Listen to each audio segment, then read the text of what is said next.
Here we go.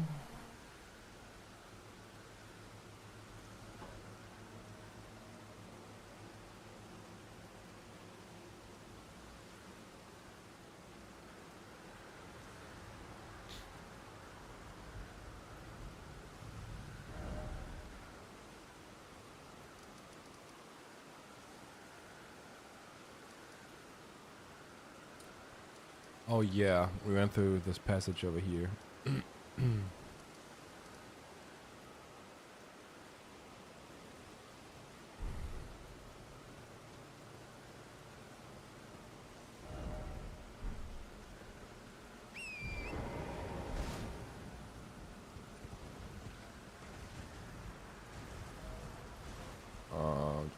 I think I haven't fought any of those bell-bearing hunters.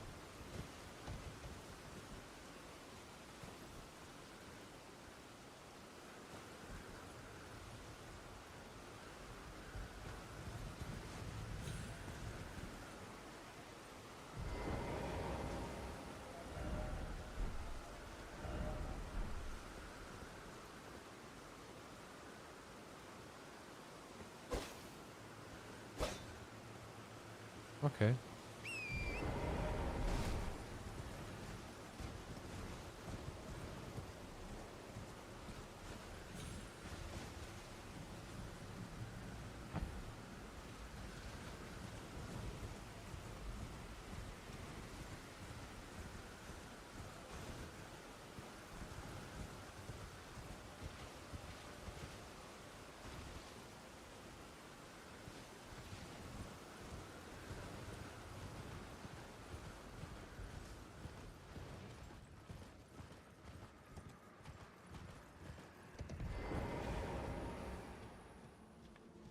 Unusually, this aged merchant have something that caught your eye?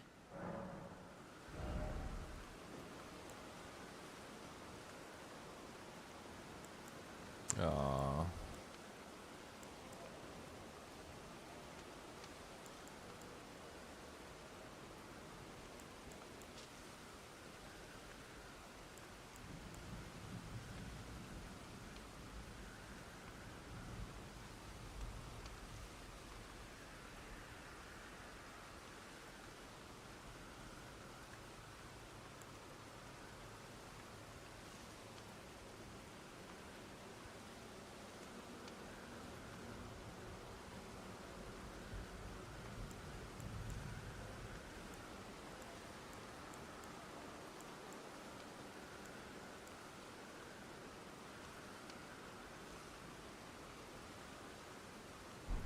Have a safe journey.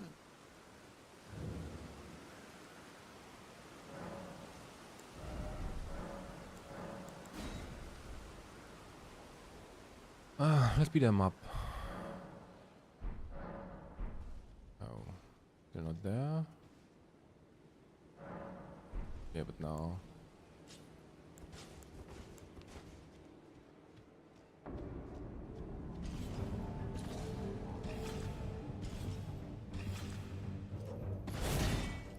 Ah, shit. Bro, I fucked up. Not a single parry. I have to say, I took a nap a few minutes ago. I'm probably not really awake.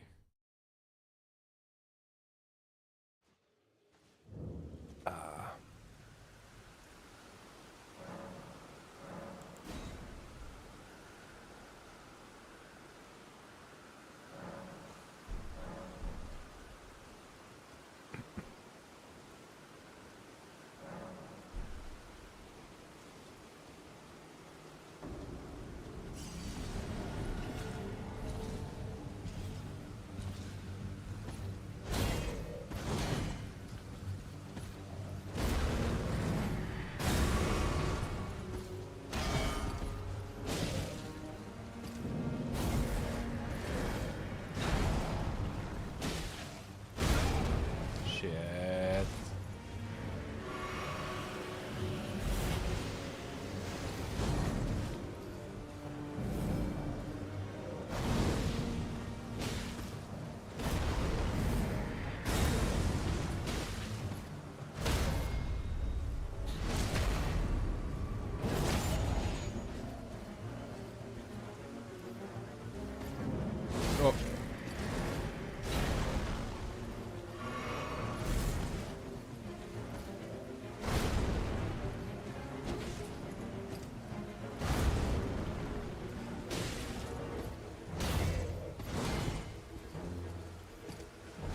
probably can't. Oh no.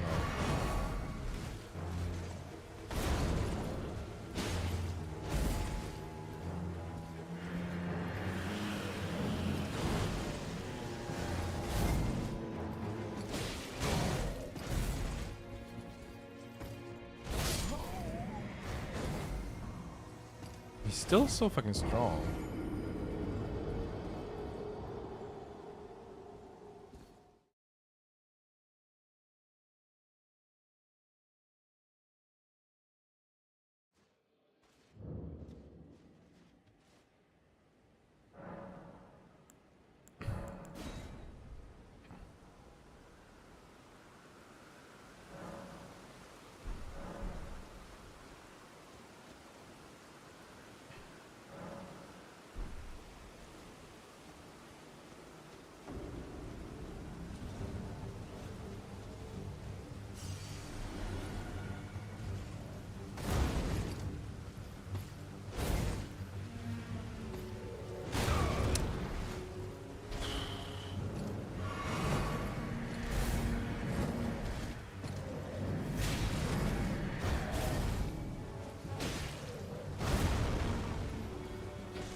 Oh my fucking god, no.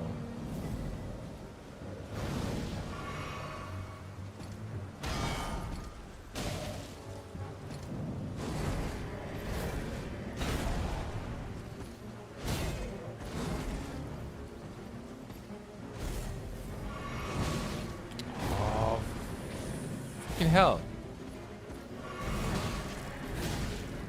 Give me a pause.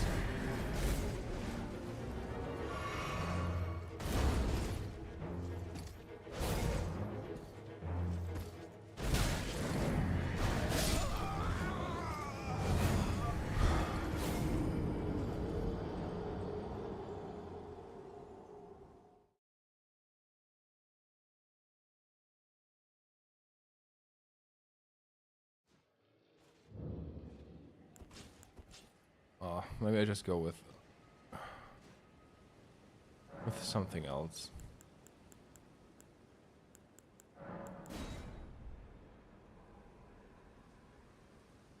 It's like I'm not ready to parry him right now.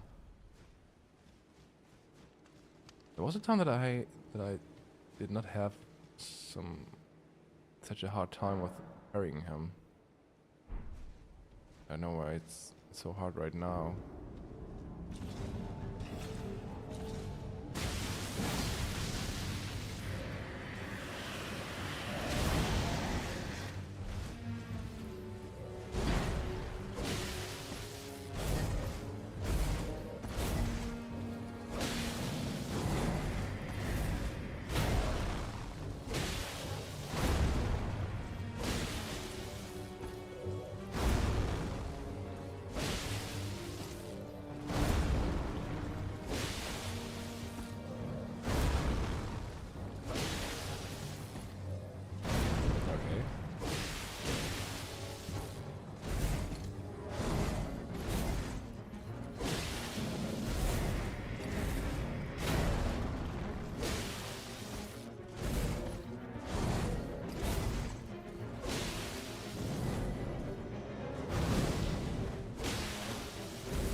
Oh shit. No!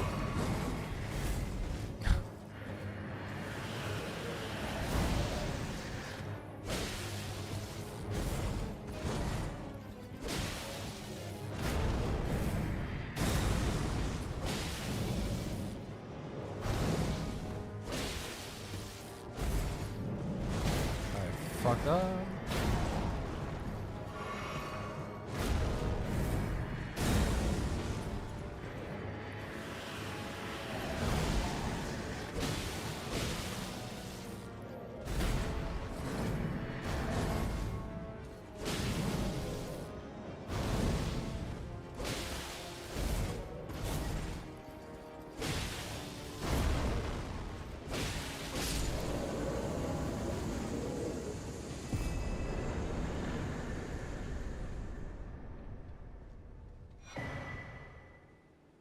Gravity stone, peddlers, bell bearing.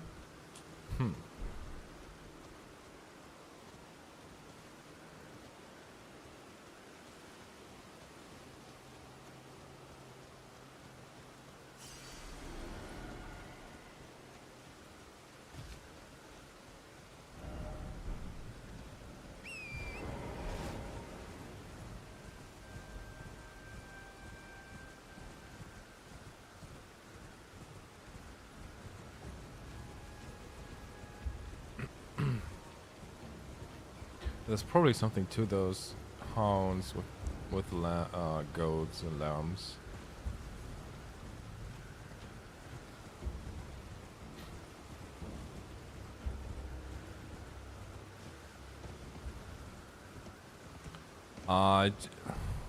Hey Rojira,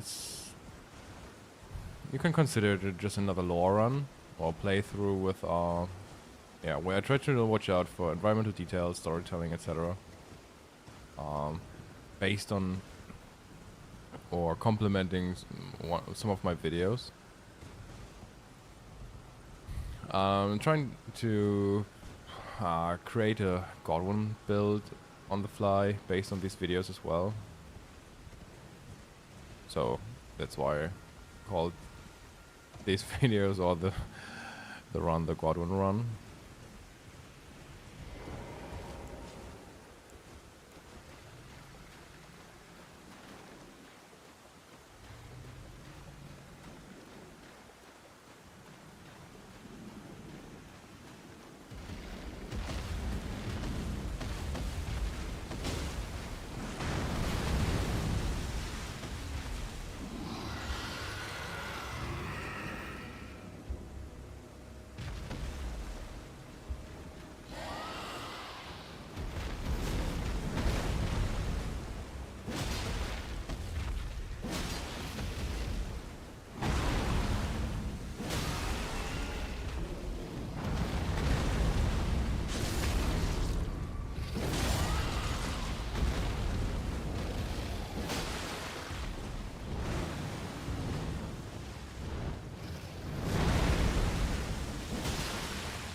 Just trash mobs.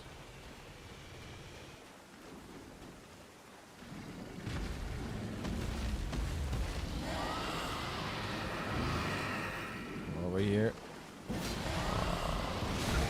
Shoot. Oopsie.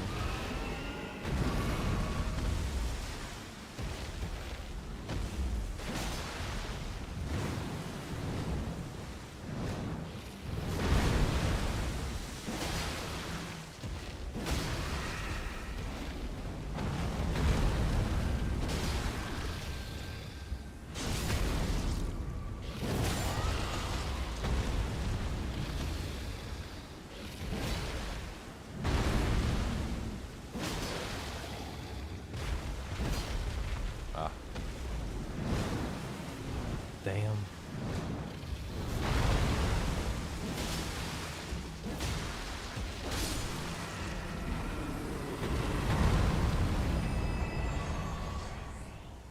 So, what do we have here? One gravel stone. One.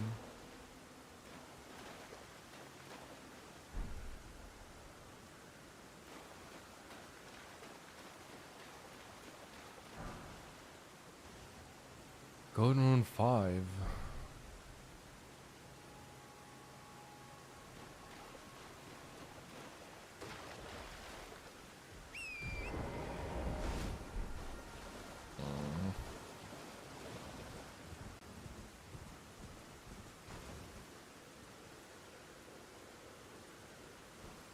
I don't think that these flowers are common in Caelid, actually.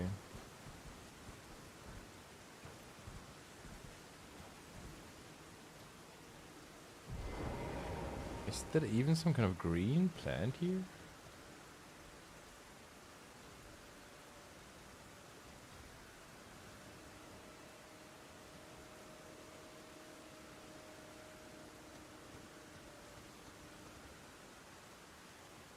I never really noticed if there are any green plants in Caleb's, but I can't say if I'm just noticing this right now. Oh, sliver of meat 3 times.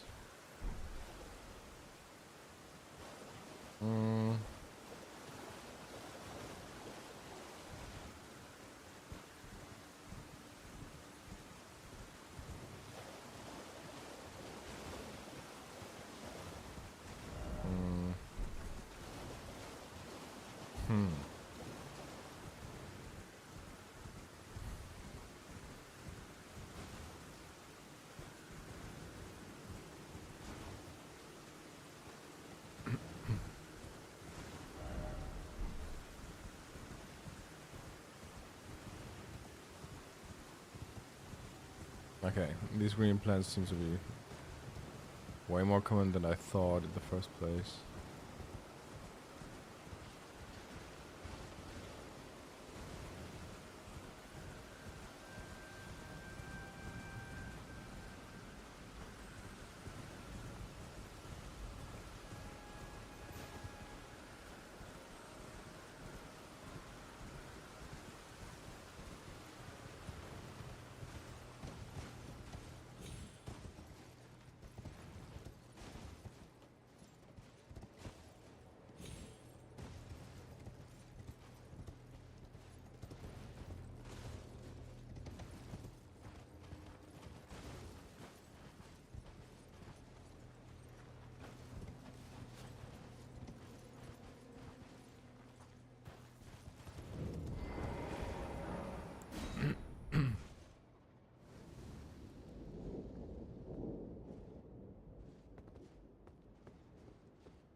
Battlemage Hugus?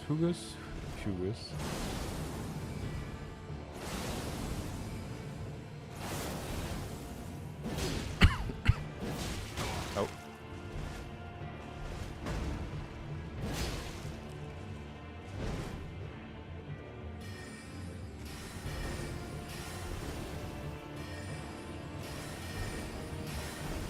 Is he using any interesting spells?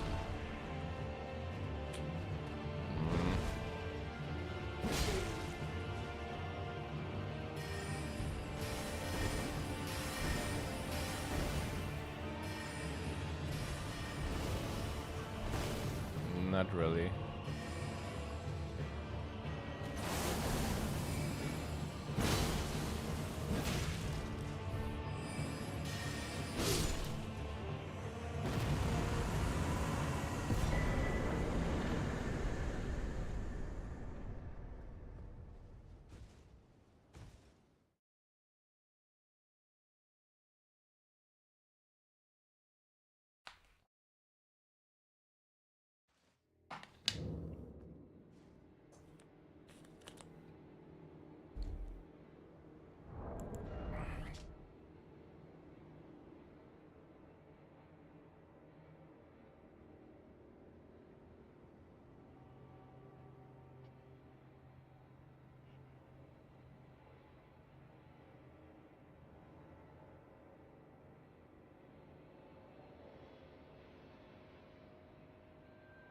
But Hughes developed a longing for it, for battle, in some way. It seems to be related to the prisoner metaphor. Someone who lost himself in, waging war.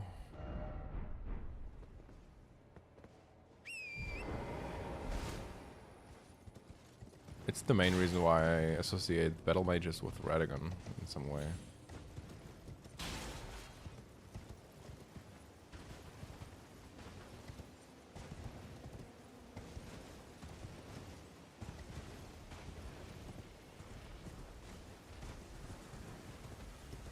Oh. Dragons are back. Oh. Back on the menu.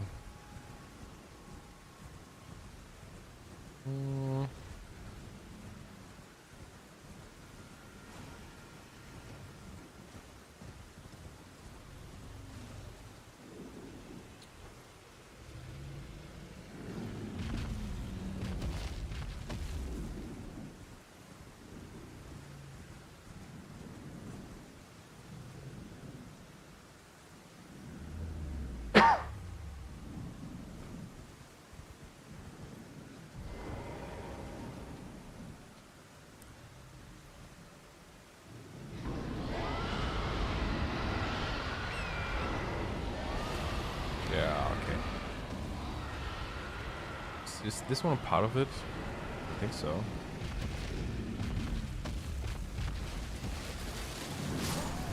What?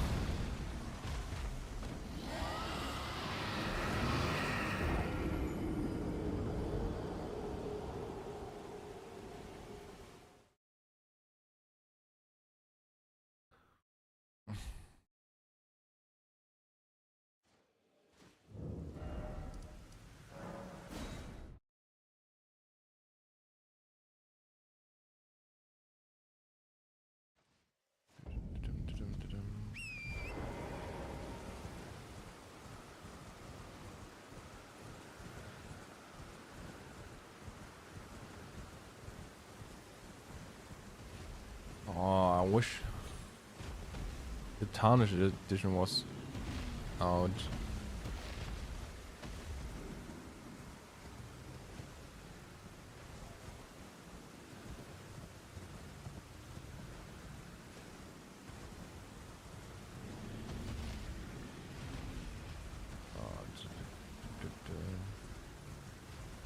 The mother's crippled and can't move, so would she be married and her Drake children of the demigods?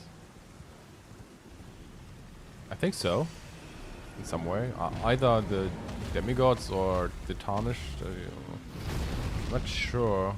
It seems like a reference to America in some way. Why is he so freaking...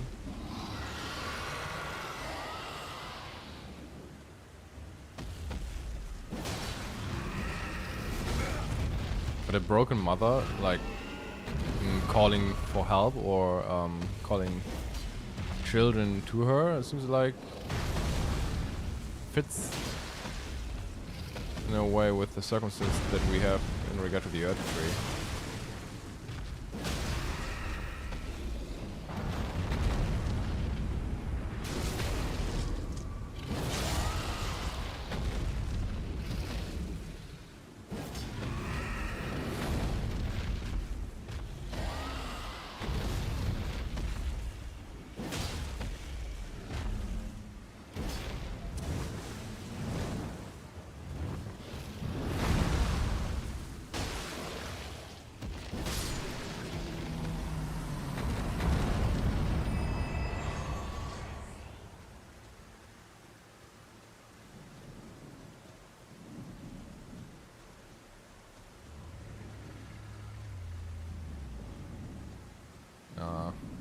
Not sure if I'm able to get one.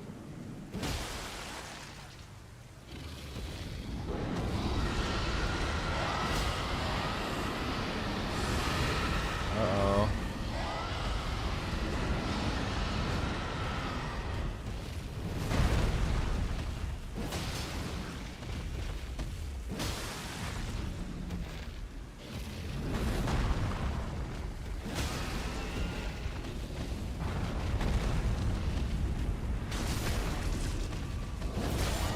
Okay. First one.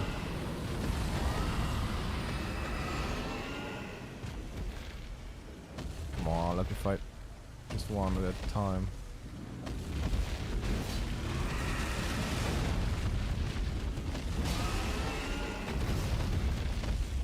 Oh, there's another one coming. For fuck's sake!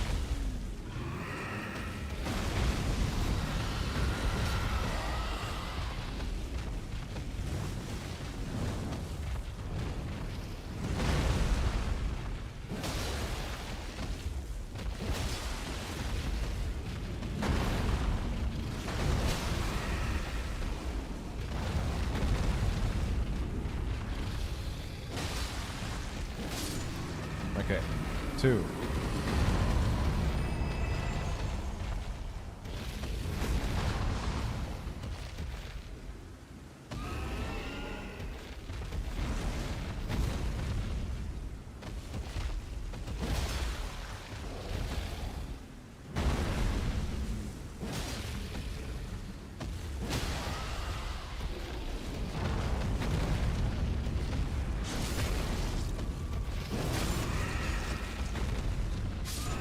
By the way, this is the way you're supposed to fight the Grail, I mean. So many are doing this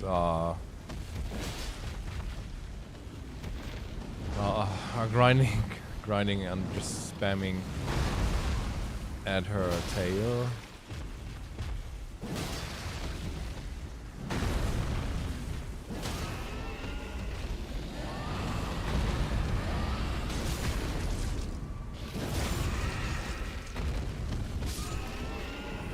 But she's losing HP whenever you kill one of her dragons.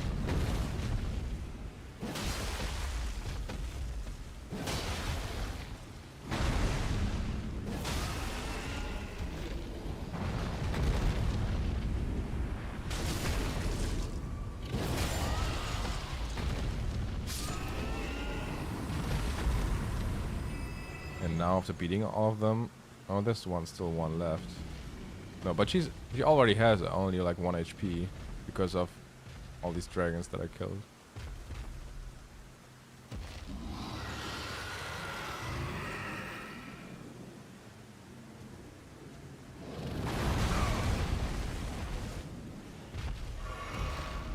The cutscene with Morgoth might be, I don't know. But what scene are you thinking of exactly?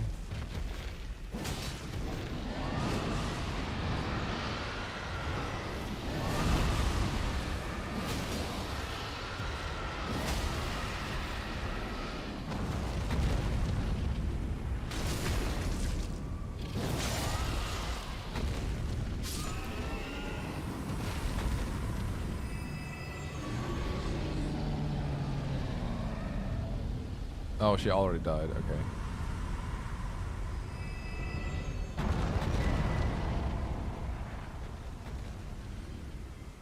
Five of them.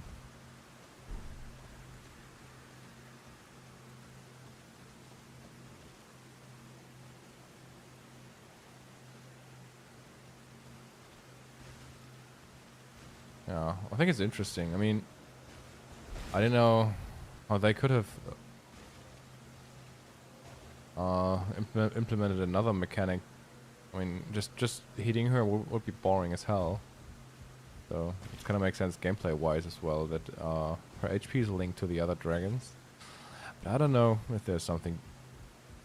If it also contains some lore connections or hints.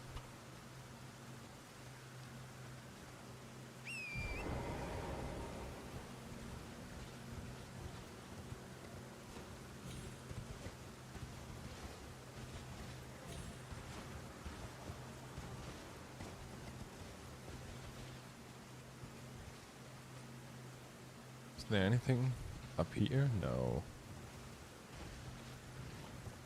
Does not seem like it.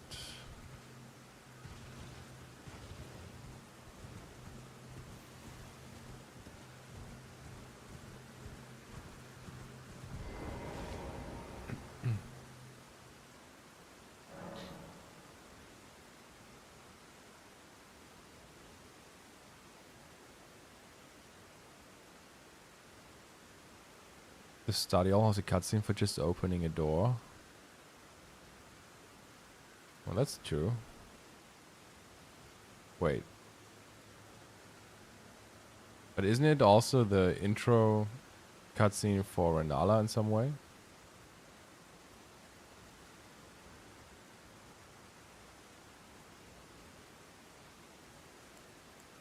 You mean the study hall with Renala?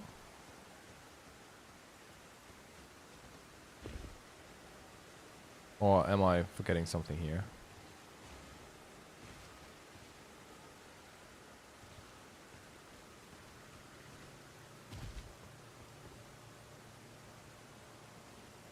Oh, the inverted study hall. Yeah, that's true.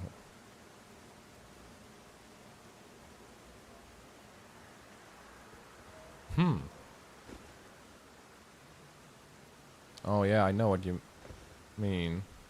Oh yeah.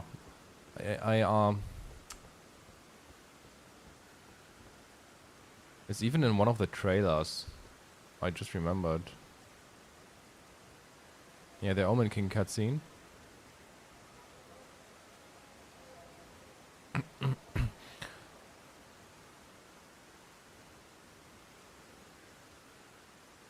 Wait for the Divine Tower Bridge.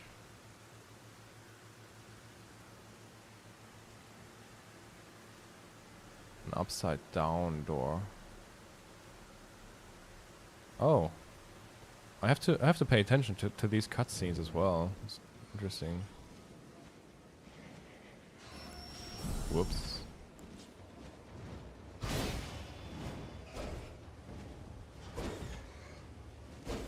Come on.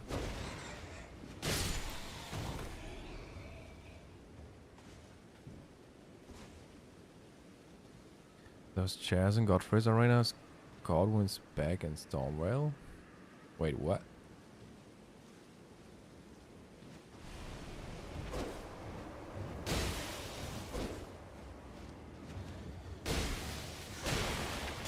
Oh, she's not falling down.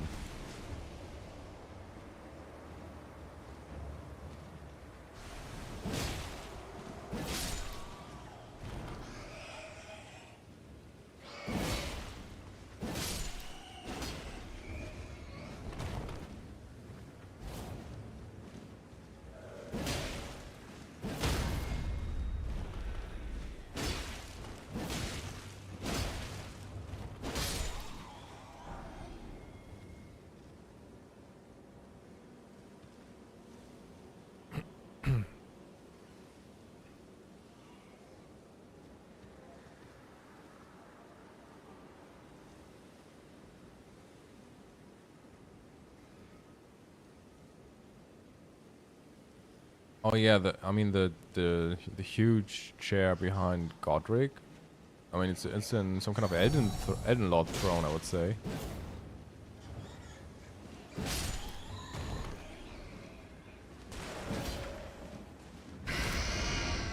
Ouch. Oh, oh. Oh, that was close.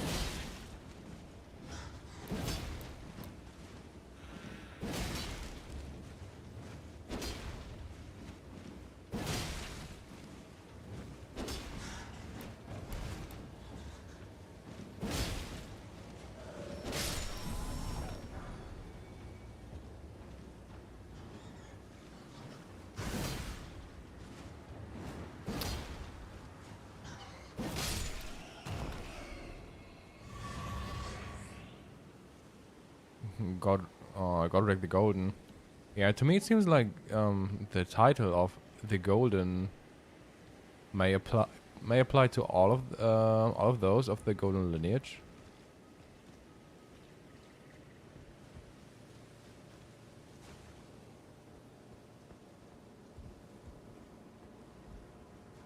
Maybe there's something about gold in the Golden lineage. I don't know.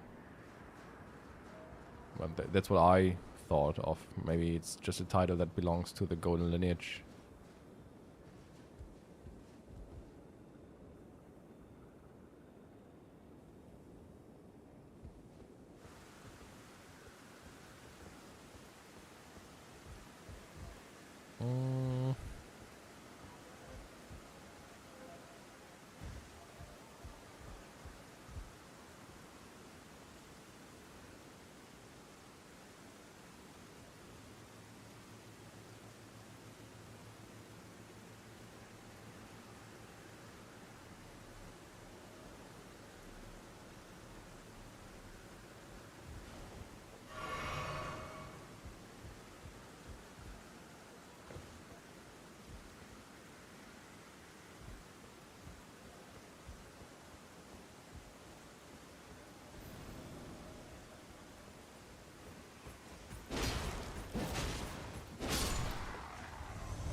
Be wary of behind.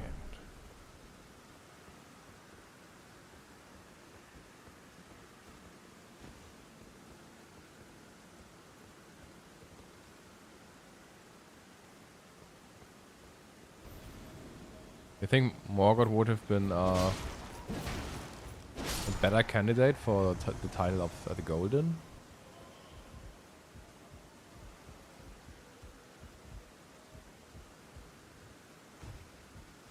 I mean, I don't know. It still could be that there's something that we are missing, right?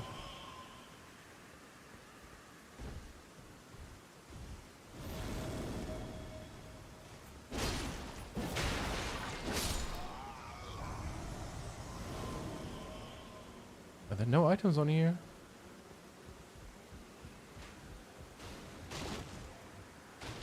Oh yeah, sure. Staying in the shadows is probably his #1 priority.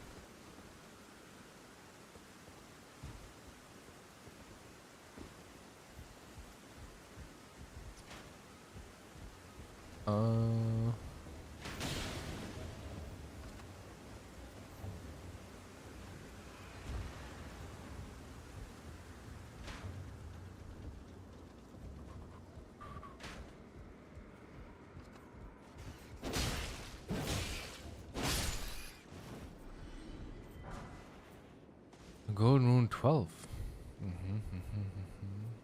Oh, there are corpses up here. I never noticed these.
I have to say, I'm really looking forward to the Superior Alliance Claw.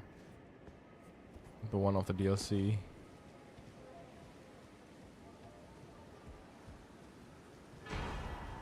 Radagon's Source Seal.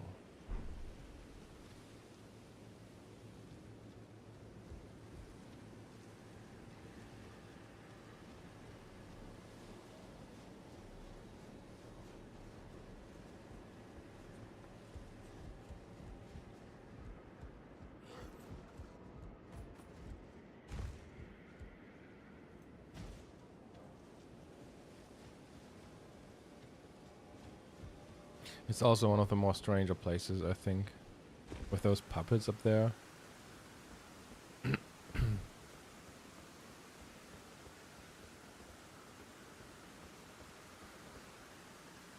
Almost in the DLC. Nice.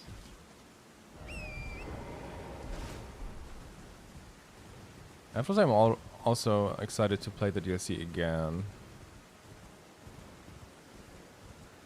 Although I went through it already twice.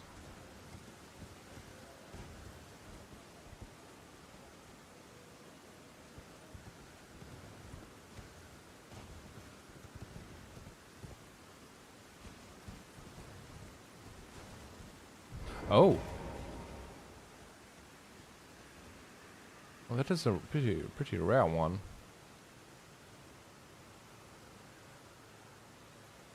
So I knew that there was at least one in the runes June ruins, because this is one of these that are using death sorcery.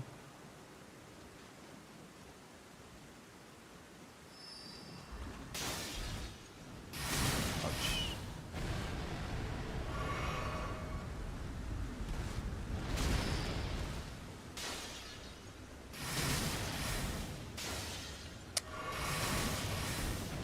Can you please come closer?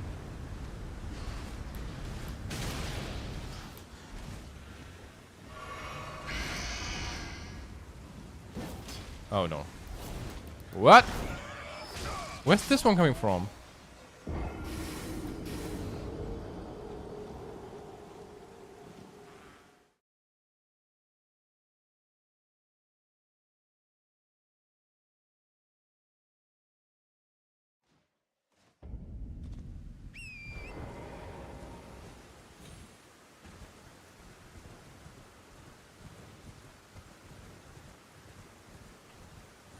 Yeah, most of them are using poison mist, but this is a different kind.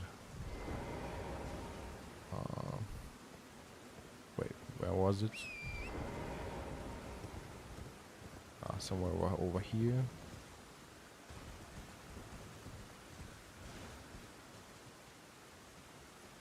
I'm just wondering where she's calling the other one from.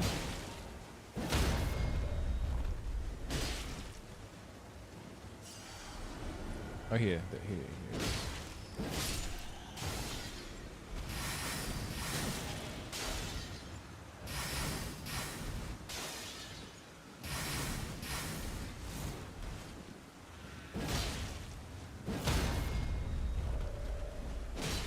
You can't crit those things when they're on the ground, right?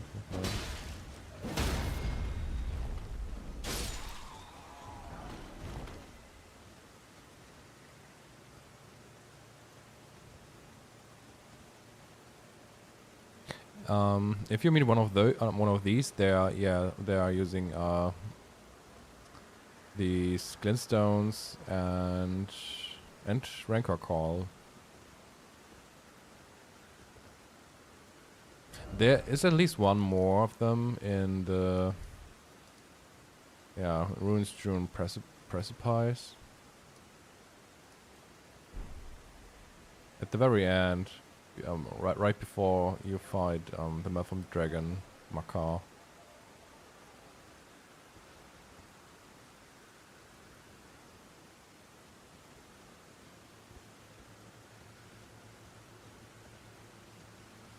And a little Michaela's Lily nearby as well.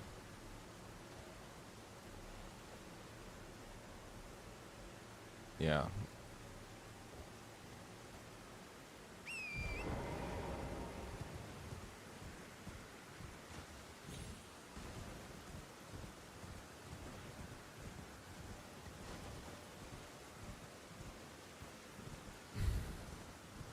That friggin' golem. Mm-hmm.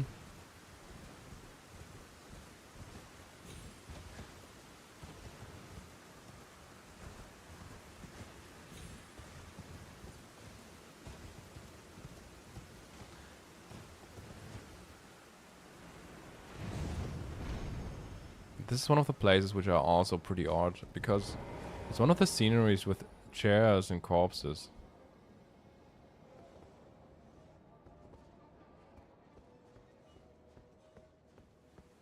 There are some of them in the lands between, but this is just one of the places where it's more definitely recognizable that it's, yeah, I mean, it's just odd.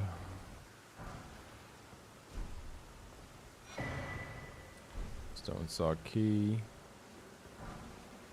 Smithing Stone 7. And another Smithing Stone 7.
Oh, wait.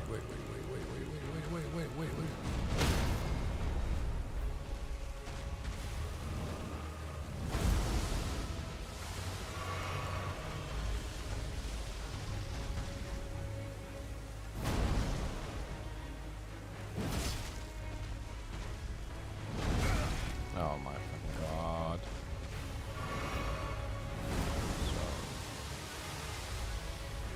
Wow, so much rot.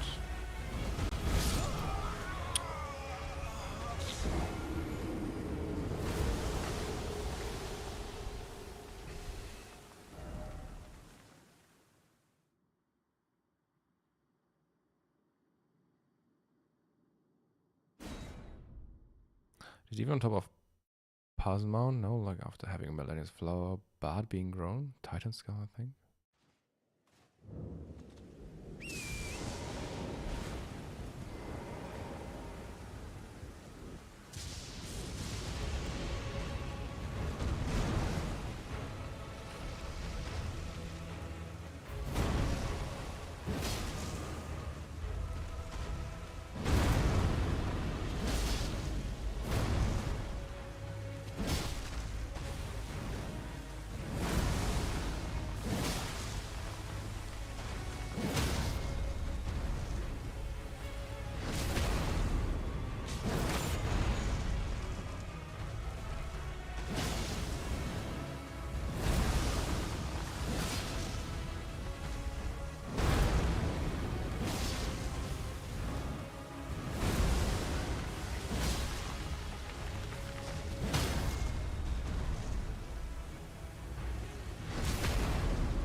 Oh! Almost.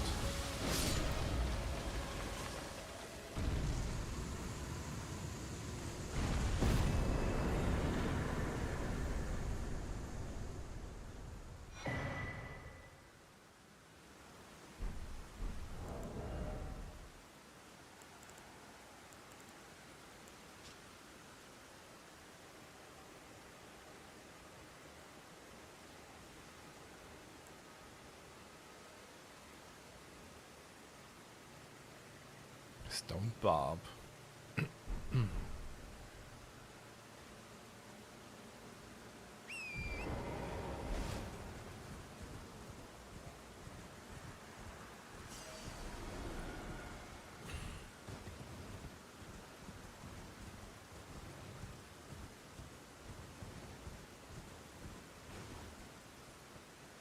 There are a lot of Miklos lilies here.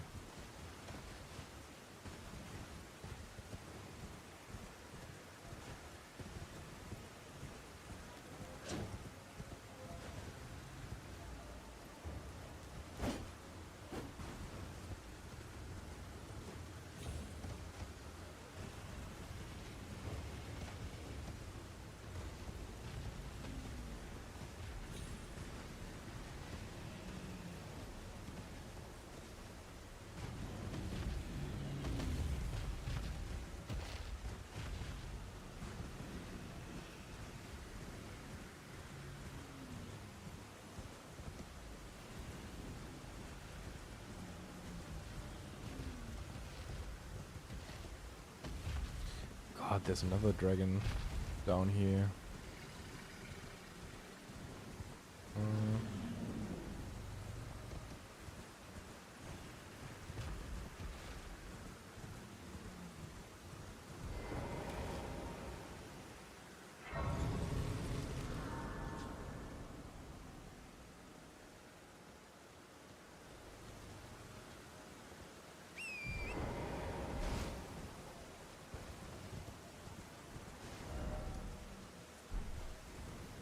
Dragon Barrow Fork?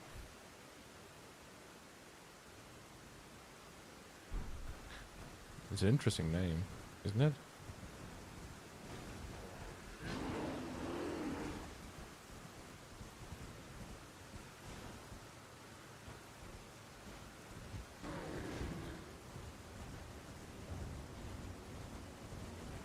Or does fork just mean like is the term fork also used for ways, for roads, streets, I mean?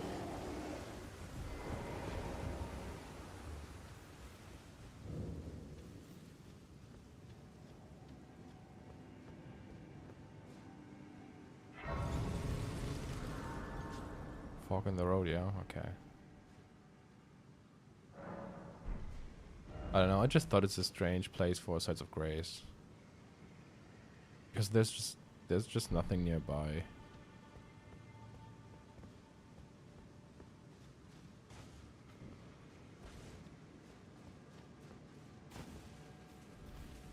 Oh, fucking bears.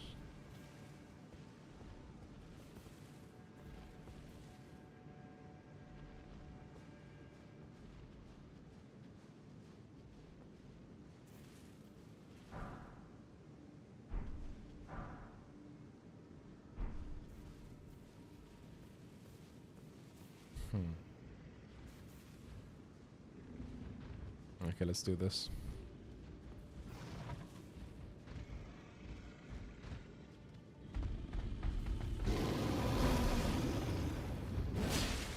Oh my gosh, he's losing almost none HP.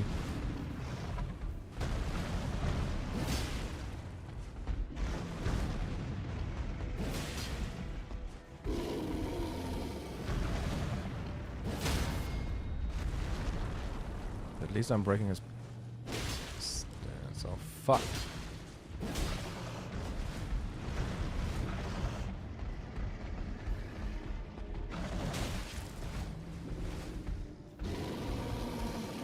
No!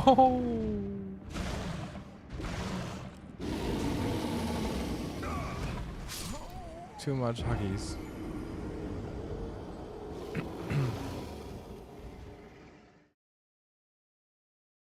Picking up an item near here, but a treasure guarded by a beast.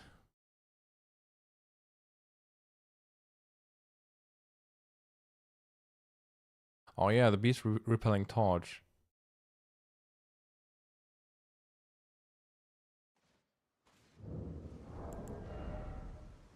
Do you think this is somehow related to this cave?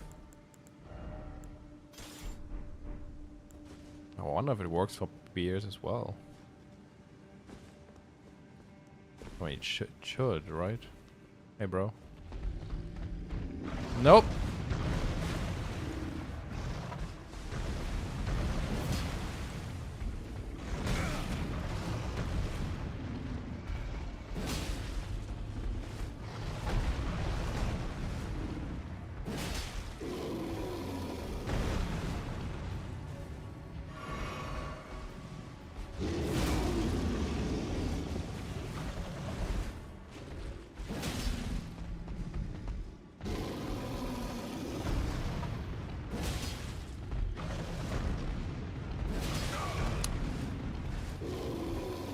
I'm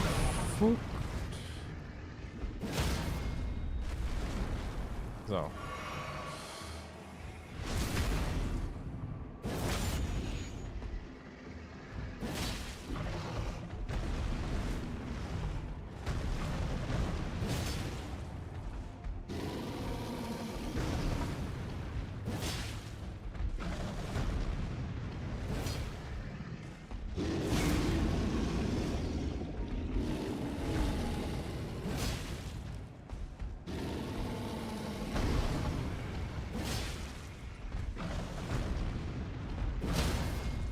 Oh, that was close.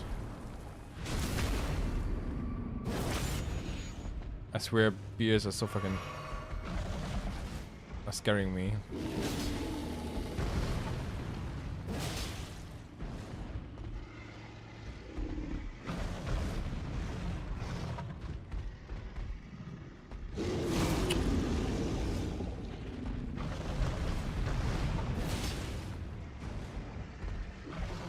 Oh, come on, no. No.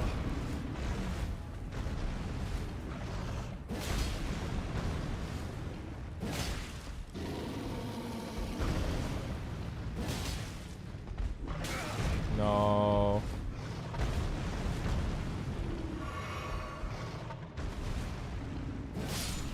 Got him.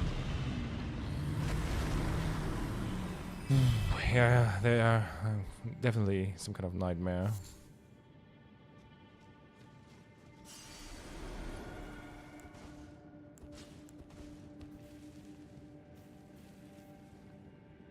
Oh, some deers.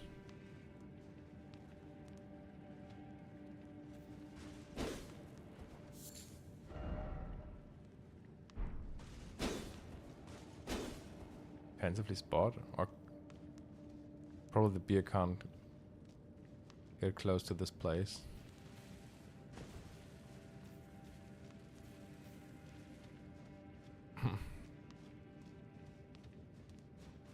Crystal cave moss, crystal cave moss.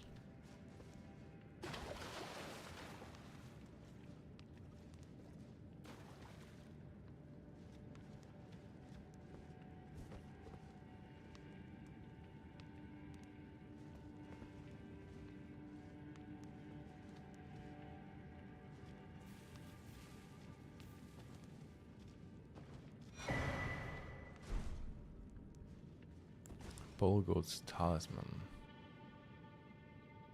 Does he have any weapon with him?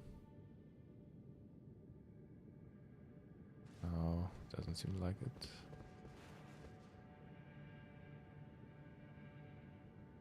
No, there's no weapon right now.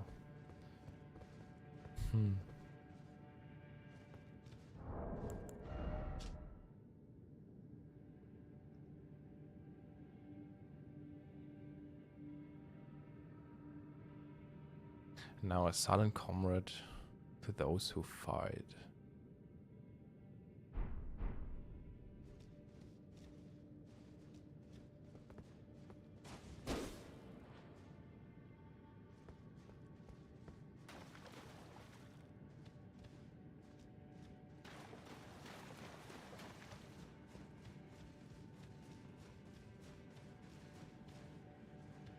Yeah, Godwyn Walker from the Shadows.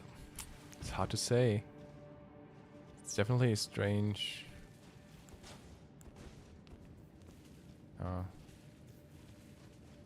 The silent part is just a little bit strange.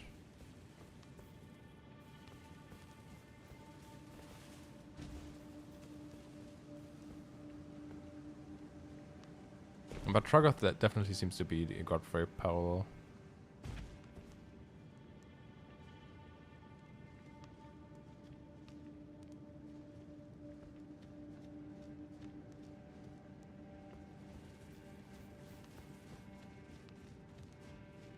Oh.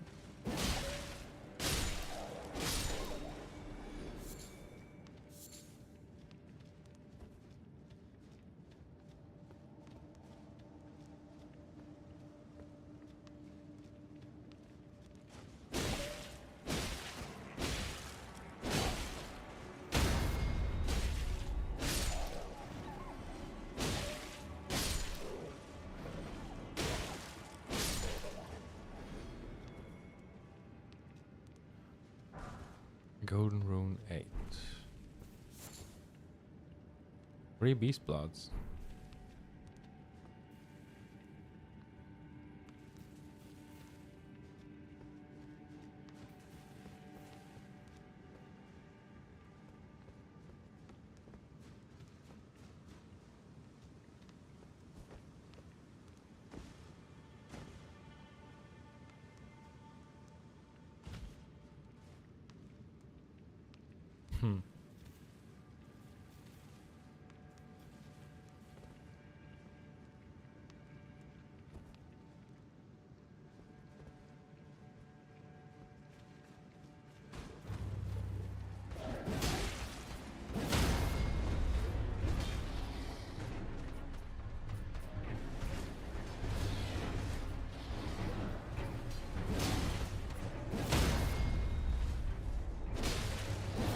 Oh shit.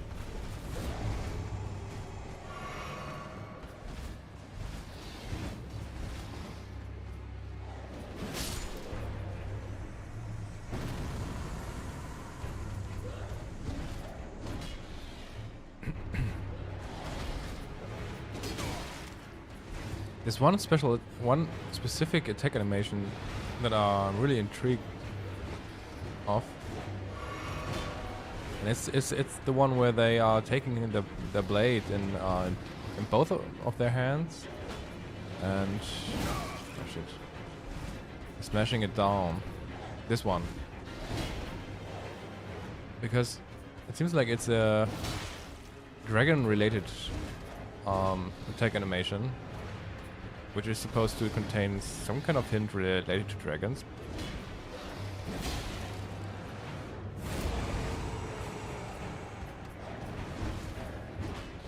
Anastasia is also using it, but yeah. But what's really interesting is it's the curved sword of the Malformed Dragon curved sword, because in the Malformed Dragon curved sword, it has the same attack animations and the same heavy attacks like the Butchering Knife. And the skill even describes this attack like an attack of a dragon. So, and in regard to Anastasia, for example, it fits incredibly well with my interpretation that I already had. Because now Anastasia is also dragon-coded.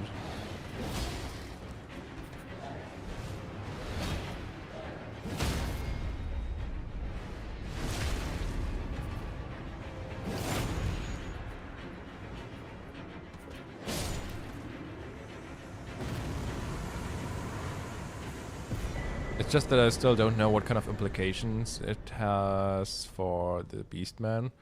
But I mean, they're definitely dragon related in some way.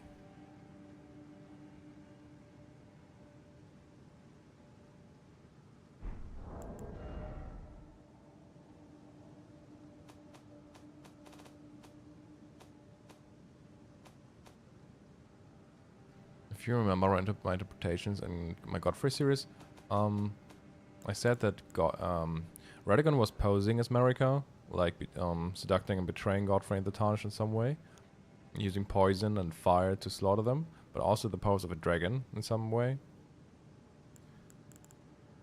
And the Butchering Knife has, or shares, the moveset, at least in regard to the heavy attacks, with the Magma Worm Scale Sword. It's just really fitting to all of this. The unique skill says, it says, grab the scale sword with both hands as a worm would hold it in its mouth and leap forward, smashing it into the ground and triggering a blast of magma flame with an additional. So yeah, like a worm.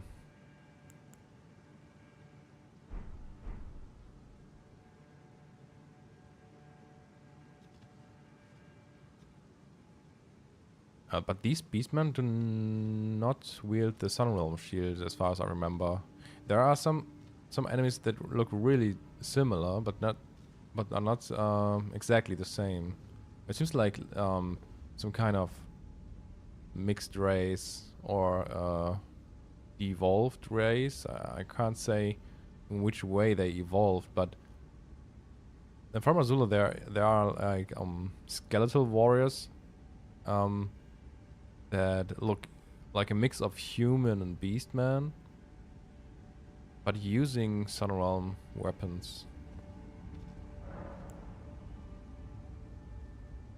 It could be that the human are transforming into beastman, or the other way around. I'm not sure.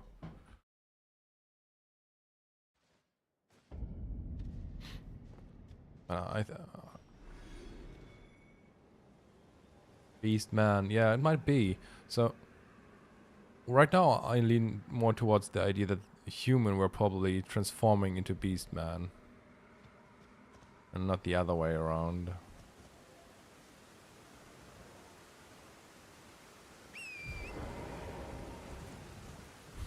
That Beastmen became warriors. I mean human.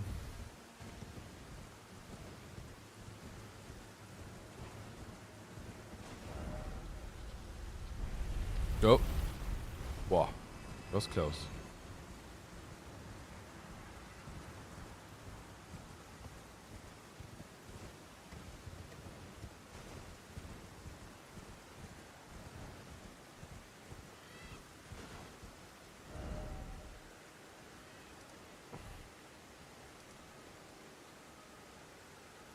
Yeah, what's interesting is right under the minor earth tree here.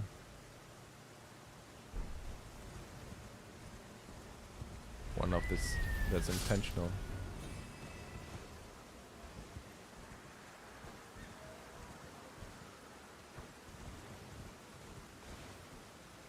I don't know if they were blessed with thumbs, but they were blessed by the 5 fingers with some kind of intelligence.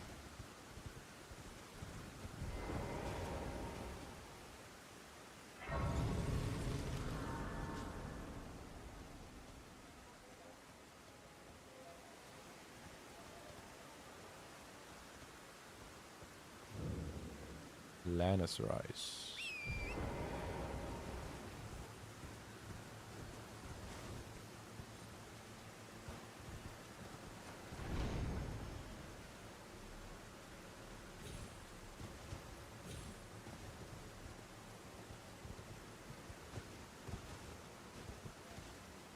Oh, I forgot I have to jump on the balcony. Right? Yeah. What the hmm.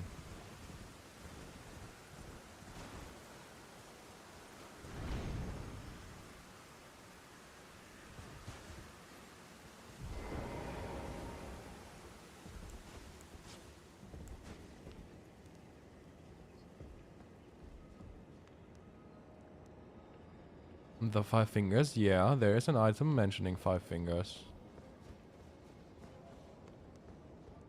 It's the Shinquetta. It's behind the Beast Sanction. We can pick it up in a moment.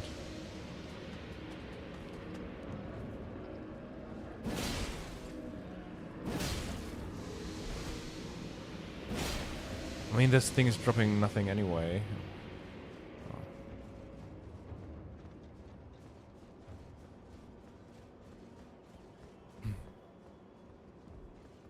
But it definitely looks like that the 5 fingers are a reference to the Elden Beast, because, or at least to some Astal creature, because the hand that it is depicting looks a lot like those one, I would say.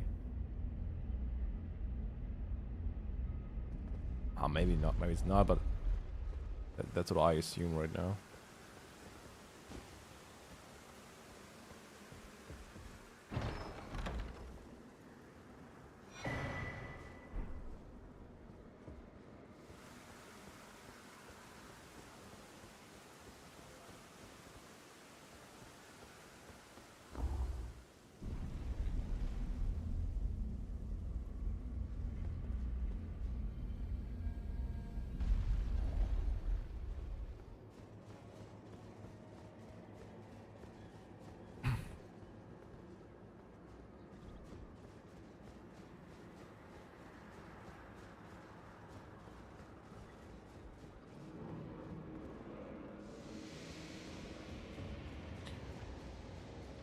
Oh wait, it's celebrating the beast's 5 fingers. Oh, okay. I mean, it could still be like the Elden Beast, right?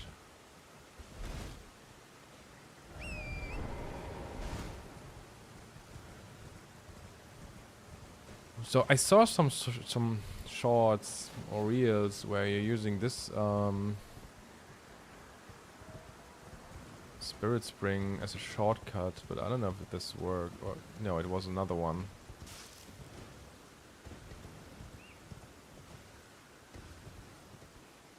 Wait.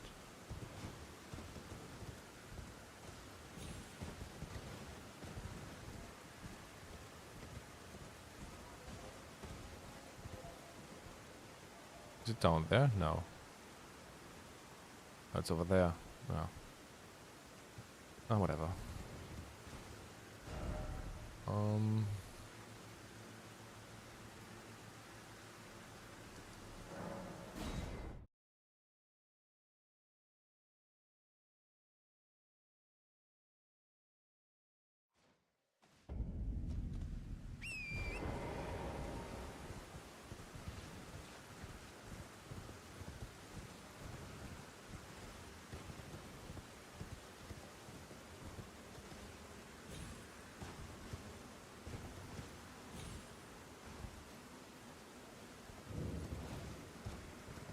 Ah, this one.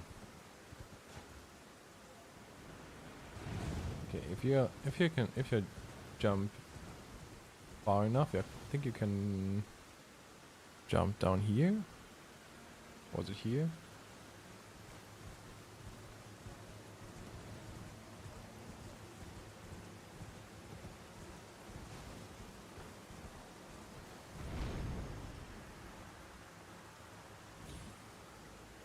Nah. Not gonna make it.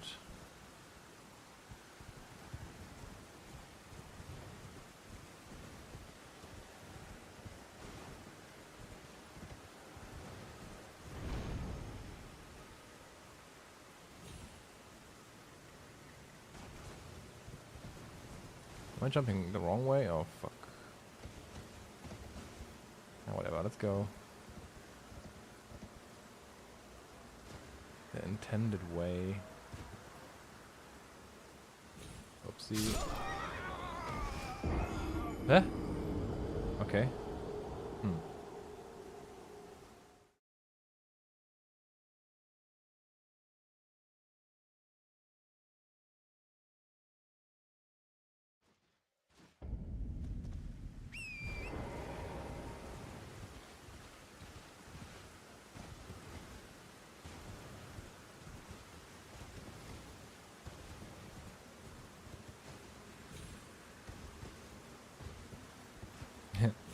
I have to say I kind of I kind of like jump puzzles from time to time.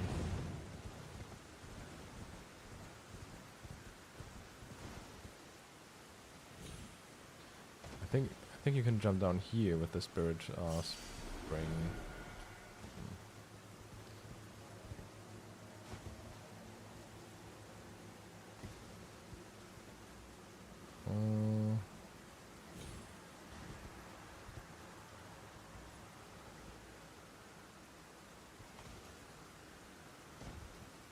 Uh-oh.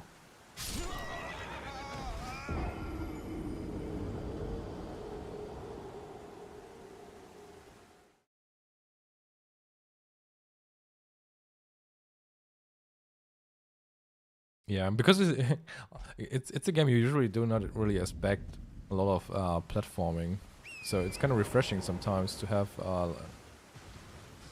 those platforming puzzles.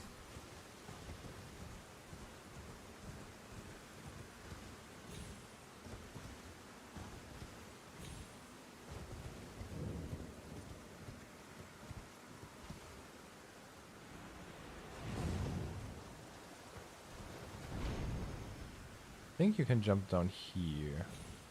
Yeah, let's do it. Oh, we made it.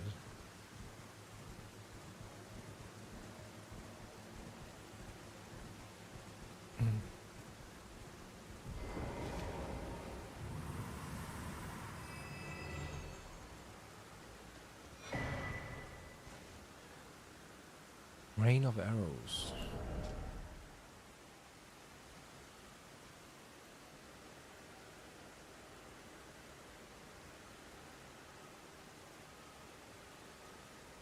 You've never been there? Oh, you're missing out on something. But nothing really important though. Because it's the golem, Dark Moon. Let me show you why a lot of people are hating this golem. Because it's a unique one. What does it have there?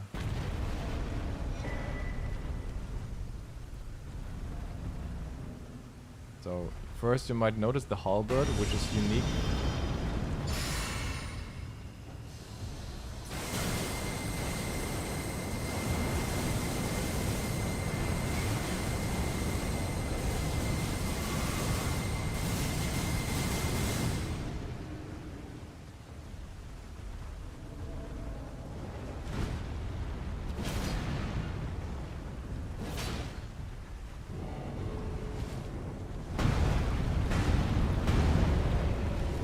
Oh.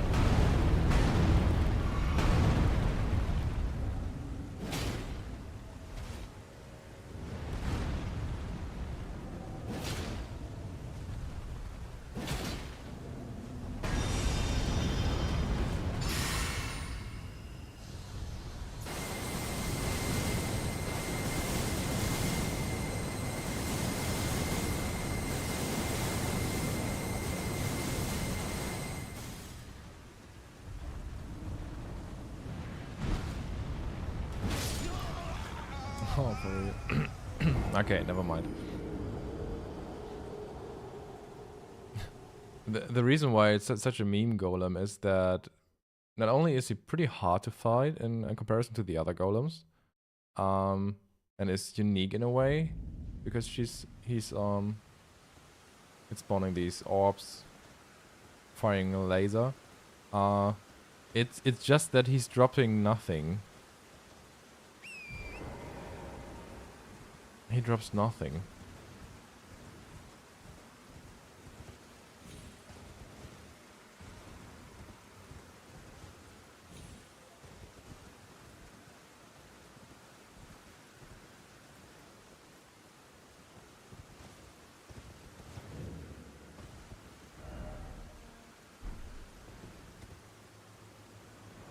Yeah, and that's why I don't approach him another time.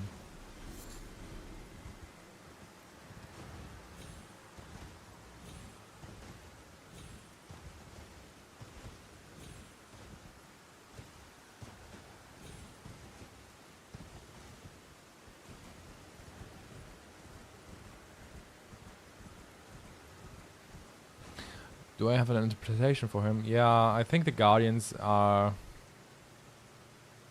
Maybe not in all of these cases, but sometimes it seems like the Golems are also Radigan coded.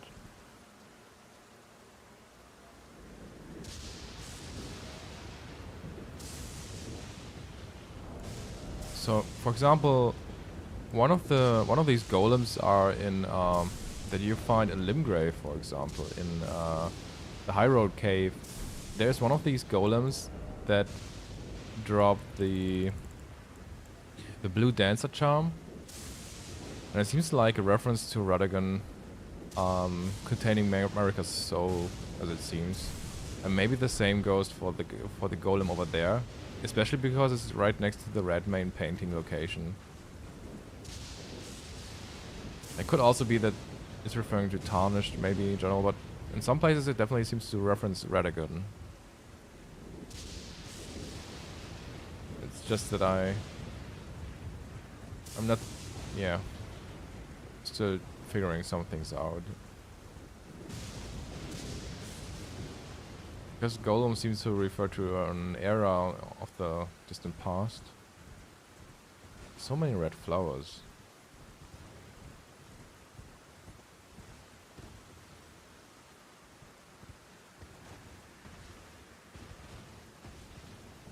Yeah, the rune arc too. So there again, I would say it's probably the Golem is a Radagon reference with a rune arc as a Marika reference. So once again, I think it seems to fit the interpretation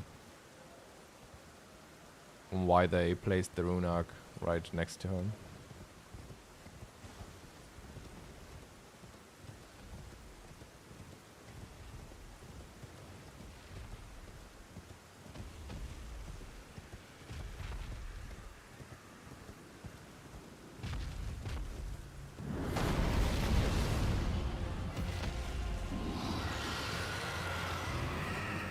Hello.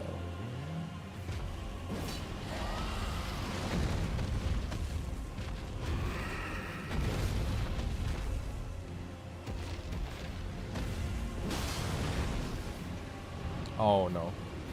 It's so annoying here on the bridge.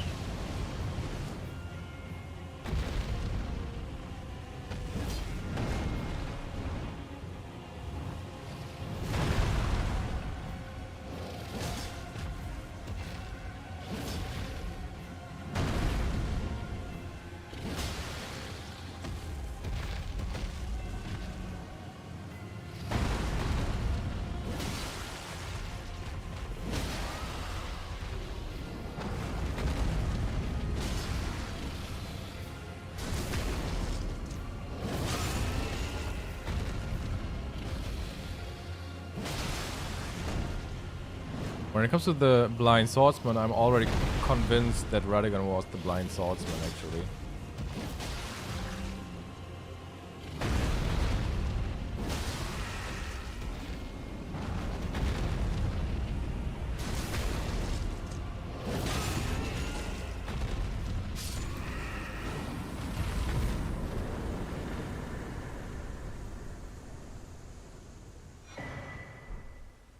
And I think the Scholar in Nightran was contains some of the inspiration from the blind swordsman, probably. I mean, he's not using the curved swords, but it looks like he was a little bit inspired by him, at least.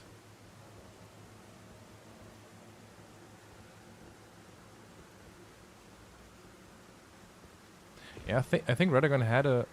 So it's just that there are different eras, I think, and he I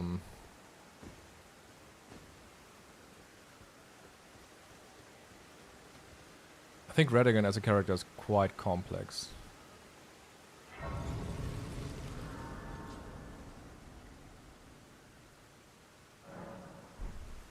I mean, what do you say by noble?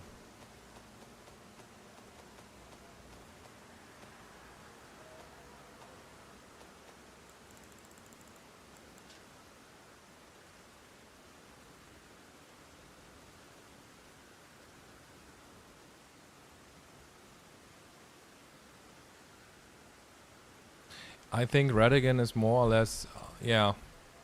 I would agree there on Don Quixote. I know that I portrayed Radagon really bad in my videos right now, but I think actually Radagon is probably some. I think you can consider him like a fallen hero, or like a really tragic character.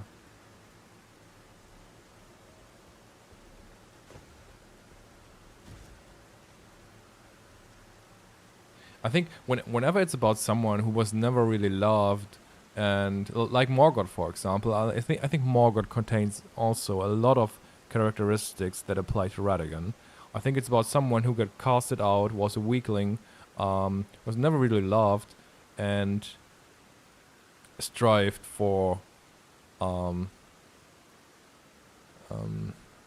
yeah, her all-star is also a Radagon reference, I would say.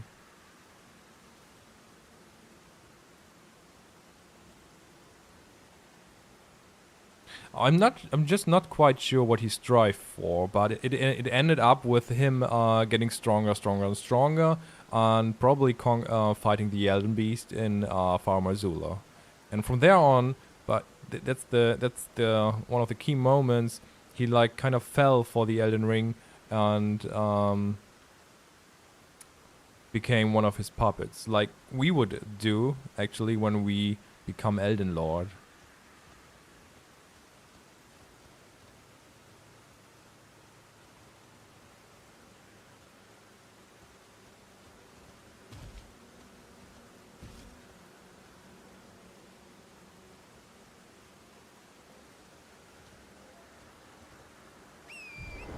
At least when it comes to Radagon, I think it's an incredibly tragic character. That's what my god is telling me.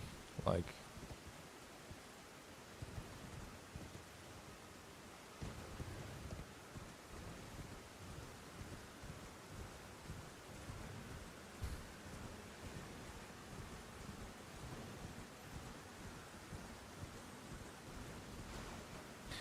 it could be. I don't know if he. When it comes to Godfrey, I think he doesn't have much um sympathy for Godfrey. But when it comes to Marika, I think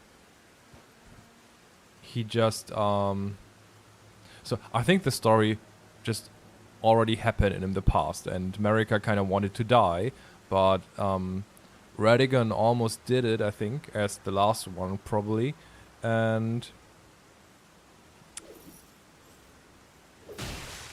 but couldn't finish it, and couldn't let Marika go, or Rena, I would say, and tried to save her by taking in her soul, which went just incredibly the wrong way, because the Elden Ring is intertwined with her, and so he got manipulated by the Elden Ring from there on.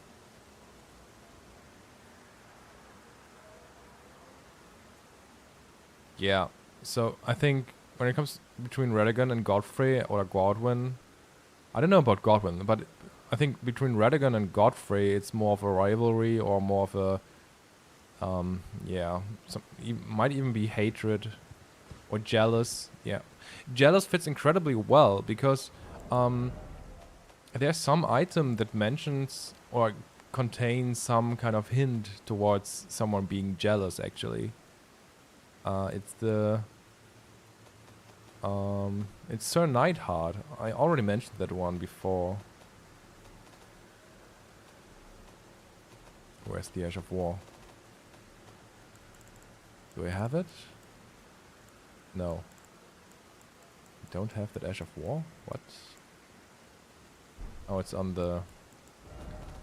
Probably on the turtle shield. Yeah, barricade shield.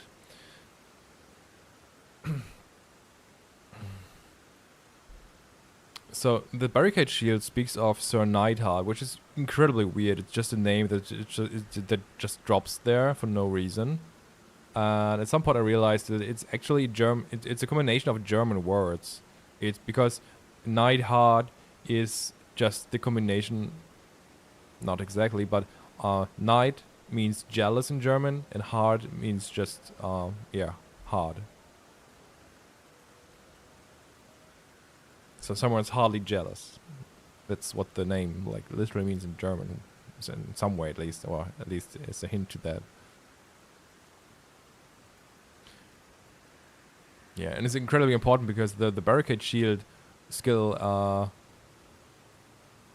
mentioning Sir Neidhart is depicting the kite shield as an icon. So this is the icon that the barricade shield has. And I'm really convinced that it is referring to Radigan. And so the part where he might be jealous in some way or longing for America, which is just yeah, not reachable for him, seems to be a big part as well.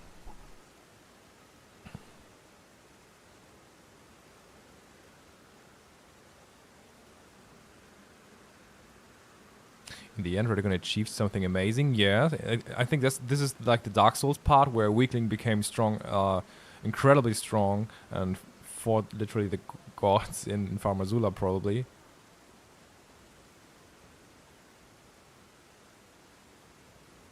But end up like a prisoner of himself by, yeah, taking in her soul and the Elden Ring, sadly. Like a fallen hero, you could say.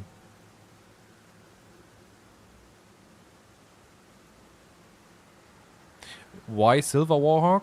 I mean, isn't that obvious? Because I think he was probably some kind of silver tier as well, like we are in a way.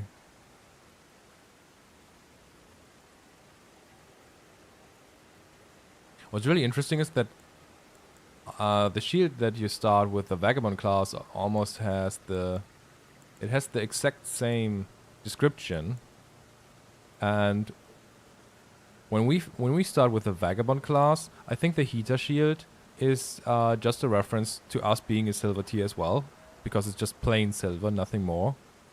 And it's even called Heater shield, while the Kite shield, which is also just plain silver, is a reference to Radagon and being a silver tier. But it got a bit more design, and there's even more going on because the term kite contains a double meaning referring to dragons, which is also incredibly important when it comes to the kite shields, all of them. Let me show you what I mean. I have to,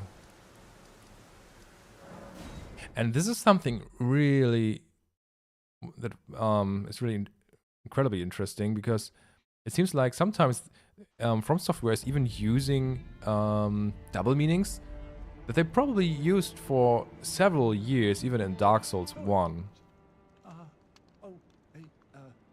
Terribly sorry. I didn't realize you can. And you might remember the Hellkite Dragon in Dark Souls 1, and I think they named it Hellkite Dragon just to point out a relation between the term kite and dragons, and that they might use the term kite with a double meaning in it. And interestingly, we got 4 kite shields, and it seems like, to me at least, that they are also telling a story in a way. So if we think of kite shields, and that's another thing, because I realized this because the shields that From Software named kite shields are not kite shields. That's the fucking thing. That's the fucking mind-blowing thing. They are not kite shields. The real-life kite shields look differently. These are the real-life kite shields.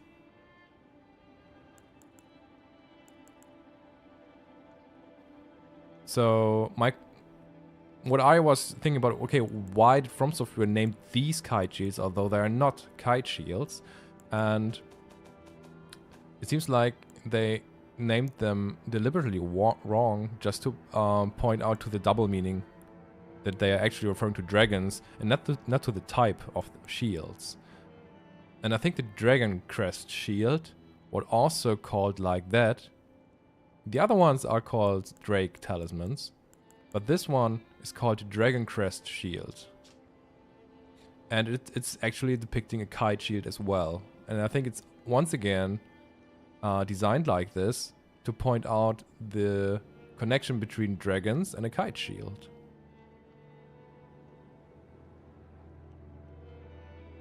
It's formed like a kite shield, and it's named Dragon Crest Shield. I mean, yeah, it's depicting dragons, but I think once again it's also meant to point out to this double meaning of the term kite.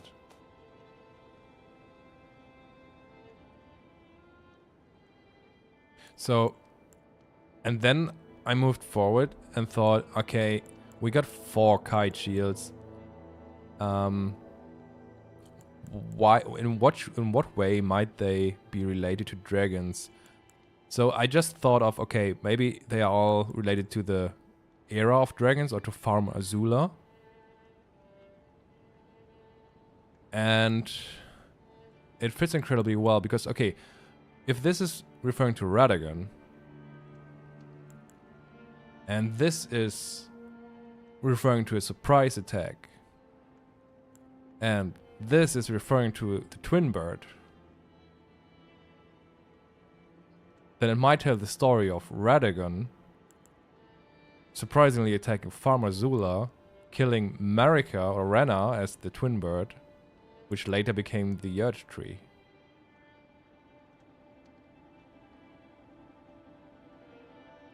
So at least this is my interpretation for now when it comes to the kite shields. And this seems to also be the story of the DLC actually, where it's about Bale or like Mesmer. It's the story of Mesmer intruding and surprisingly attack a city. It's Bale fighting against the dragons, and it's Radahn joining the Greater Will in a way. They are all Radagon parallels in my opinion.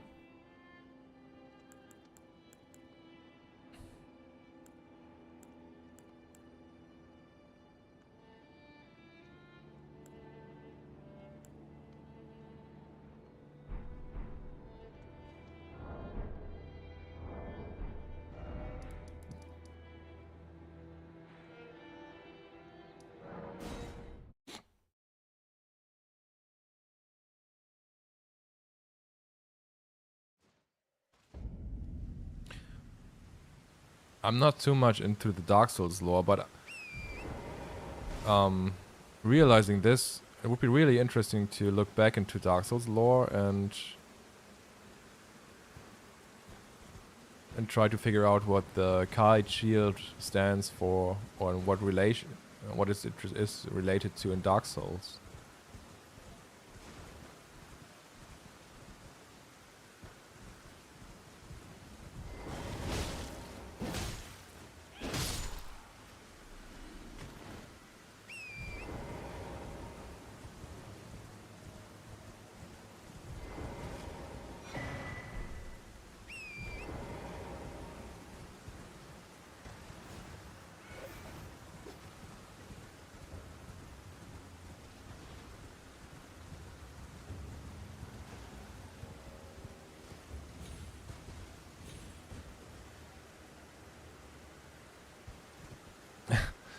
I think they just I think that's what is making Elden Ring so complex, because I think they were just using a lot of ideas to hide informations in a way that they already did before.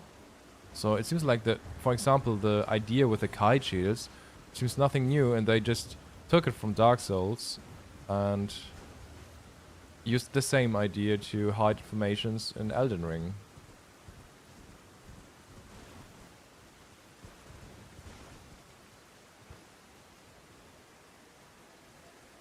Yeah, no, it's true, Osun. The kite shield is not a real life kite shield.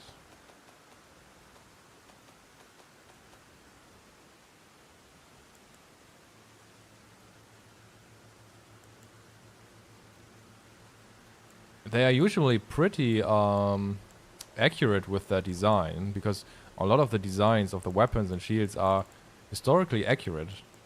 For example, these are usually the kite shields that are called kite shields in real life, and that were famous for they were used by horse riders, and that's why they are so long, because they were also supposed to protect the legs of horse riders when they are riding. But later on, when foot soldiers became more common, they evolved to these heater shields.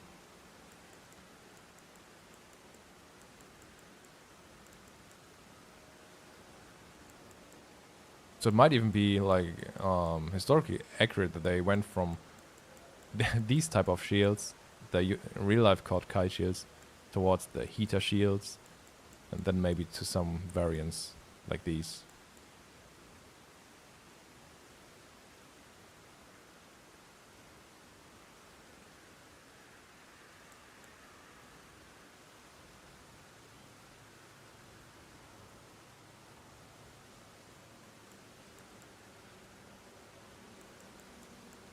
Hawk crest on the tree sentinel's shields.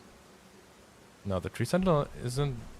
The tree sentinel's shields don't depict hawks, as far as I remember, at least.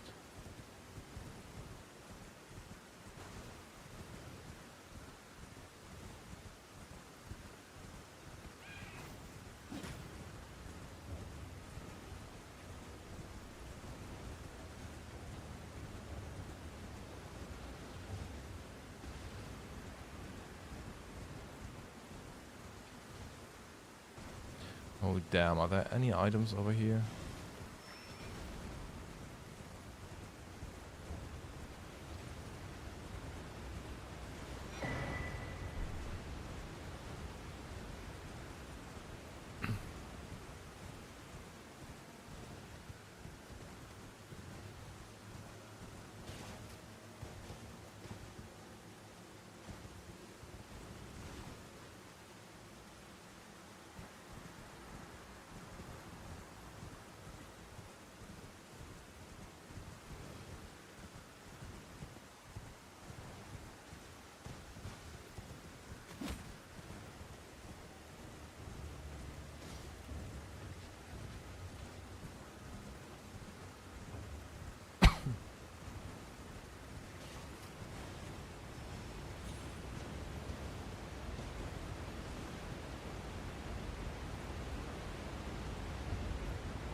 You think America wants both?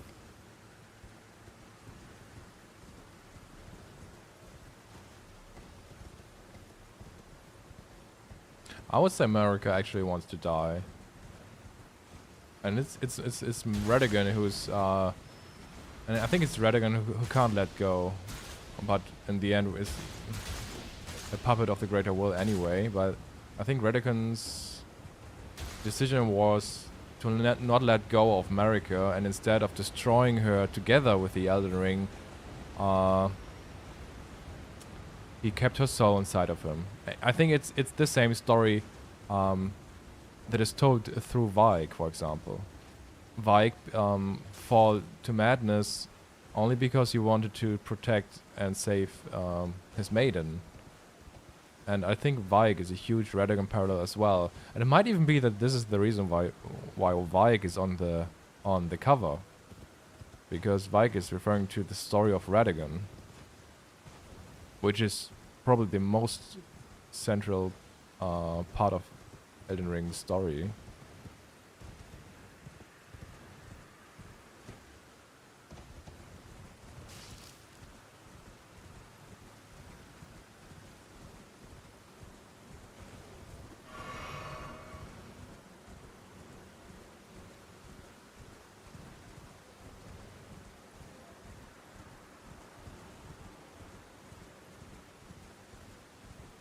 I was pretty sure that there was some item over here somewhere.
Can't fight anything.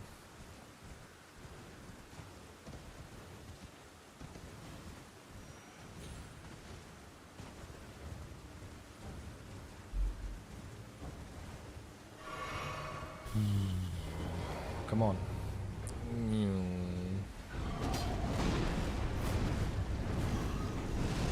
Is he also attacking like a dragon when he's taking the sword right like this in both hands?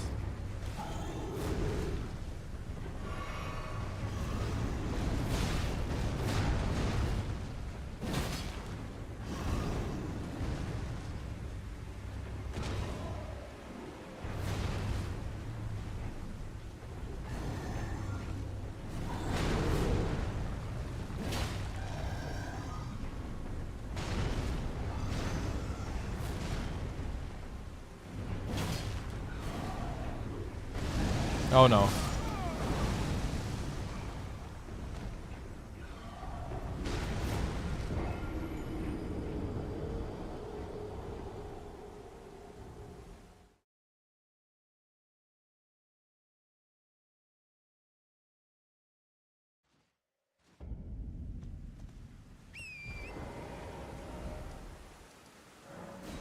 Bestial Sanctum, okay.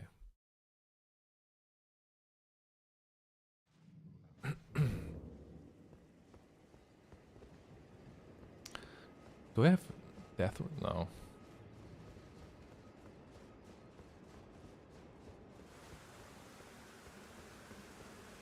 I'm gonna kick his ass.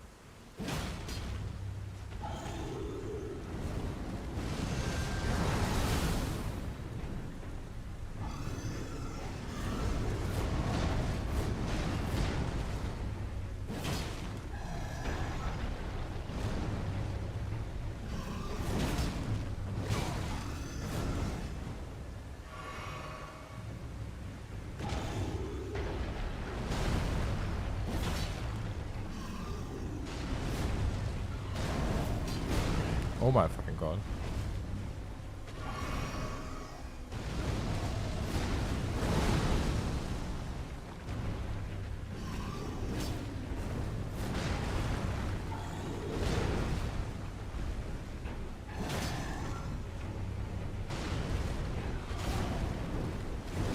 Oh shit.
Oh no.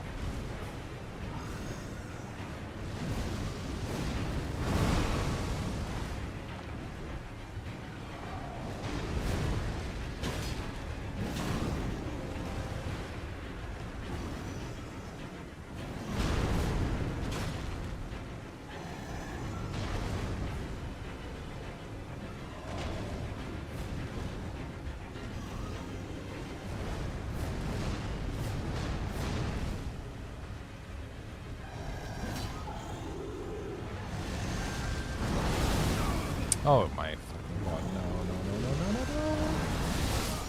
no, no. How?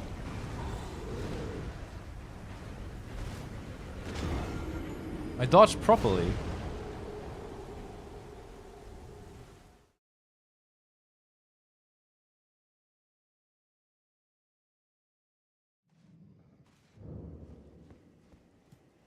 Maybe it makes a difference of if I dodge to the right or to the left. Ah.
Oh, come on.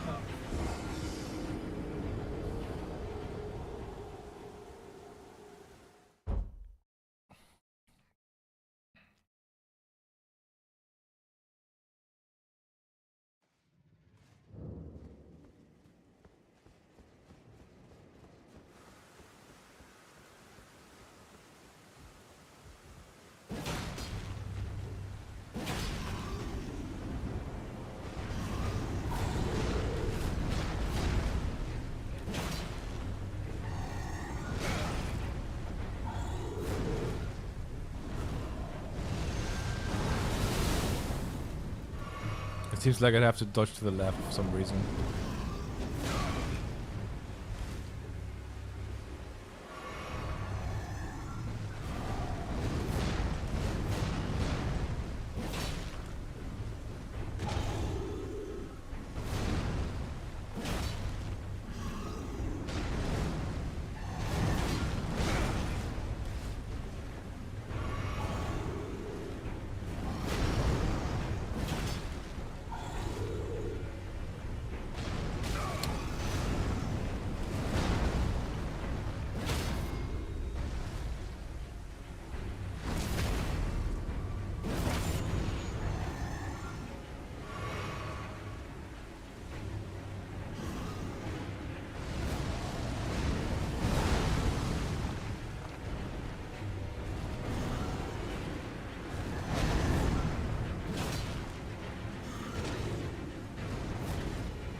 Oh, it's so fucking dumb.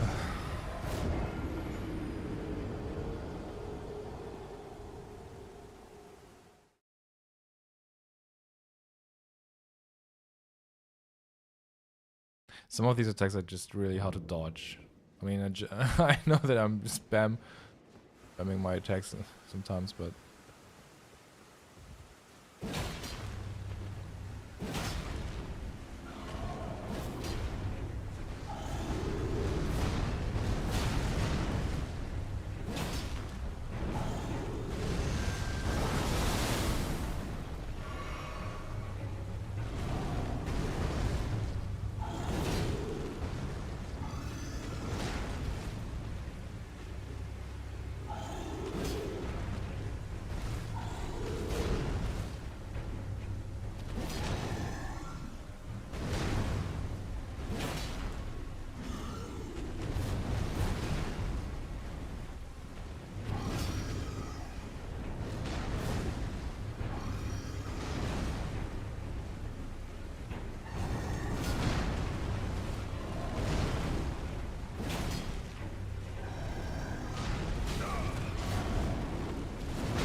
I should be staggered right now.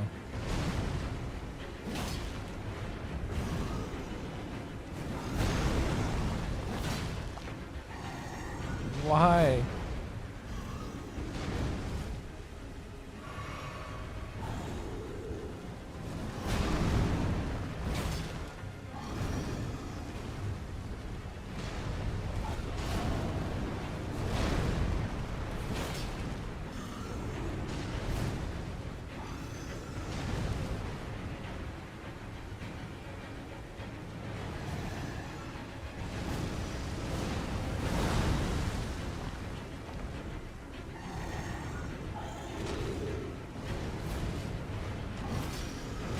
Oh no.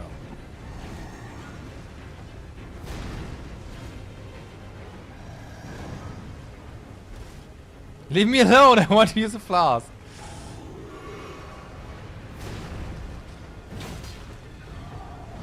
Can't see shit.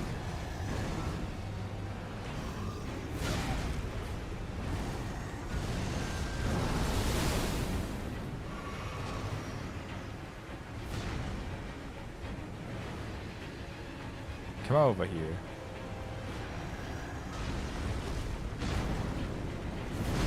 Oh, I knew I was too early.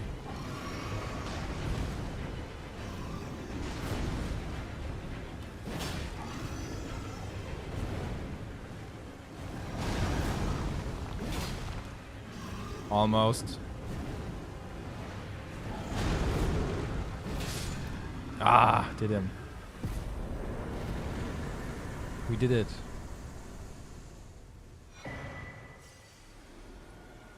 Guy was Black Blade and Black's Halberd.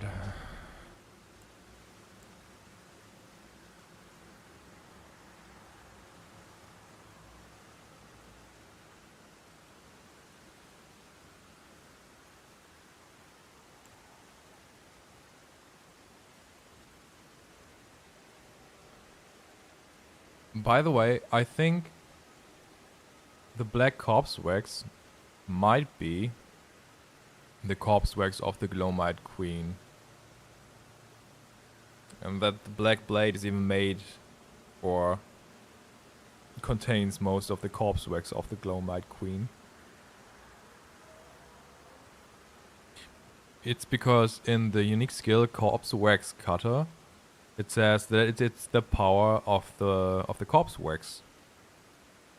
So if the black corpse wax contains the power of destined death and the black flame, it made me think that the black corpse wax might be that of the Glowmite Queen.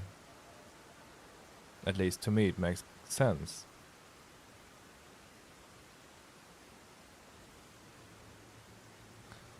Corpse wax is like... So, if a corpse is laying for too long in a moist and darkened area, there is this chemical process that is starting to turn corpses into corpse wax, which is some weird material. Some kind of fat, I think. Yeah, but it only turns into corpse wax in moist and dark areas. As far as I know.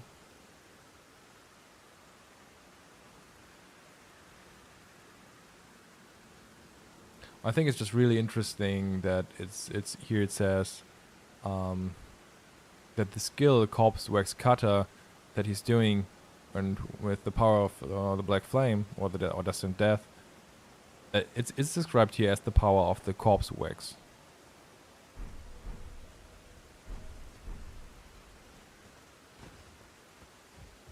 And for that reason, I am kind of convinced that Malika's black blade, which also seems to contain or has this corpse wax on it, might be actually the corpse wax of the Glowmite Queen.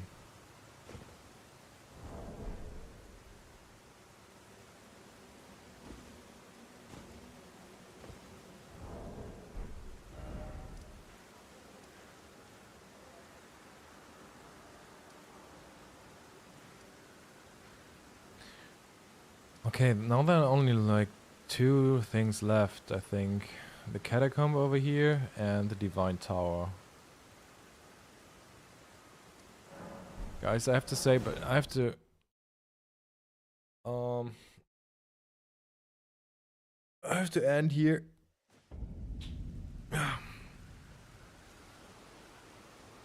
And... yeah, I have to end the stream here, sadly, but... maybe I'll play more on the weekend. We'll see.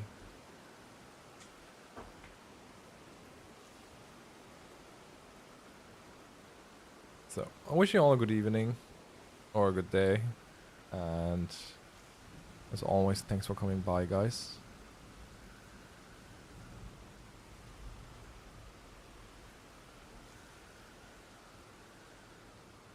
See ya.